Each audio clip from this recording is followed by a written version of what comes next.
નમસ્કાર દર્શક મિત્રો, આપ જોઈ રહ્યા છો અર્થ પડકાર ન્યૂઝ।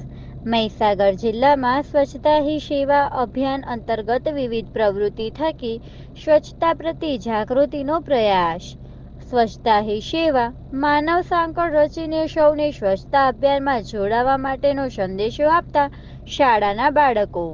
મહીસાગર જિલ્લામાં તારીખ 17 સપ્ટેમ્બરથી શરૂ થયેલ સ્વચ્છતા હી સેવા અભિયાનના વિવિધ કાર્યક્રમો થકી સ્વચ્છતા પ્રત્યે જાગૃતિ કેળવાય તે માટે પ્રયત્ન કરવામાં આવી રહ્યા છે। સ્વચ્છતા અભિયાનનો મુખ્ય ઉદ્દેશ કચરા નિવારણ, સામૂહિક સ્વચ્છતા અને જનજાગૃતિ સાથે જન સહભાગિતાને પ્રોત્સાહિત કરવાનો છે।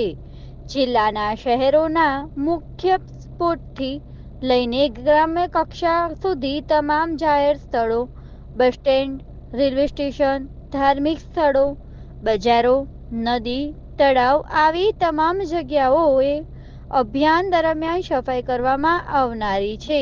જે અંતર્ગત આજે લુણાવાડા ખાતે સ્વચ્છતા હી સેવા અંતર્ગત માનવ સાંકળ રચીને સૌને સ્વચ્છતા અભિયાનમાં જોડાવા માટેનો સંદેશો આપ્યો હતો। જેમાં એસ.કે. હાઈસ્કૂલ શાળાના વિદ્યાર્થીઓ, શાળાના શિક્ષકો, નગરપાલિકા કર્મચારીઓ ઉપસ્થિત રહી સ્વચ્છતાનો સંદેશ આપ્યો હતો। રિપોર્ટર નિમેશ શર્મા, લુણાવાડા।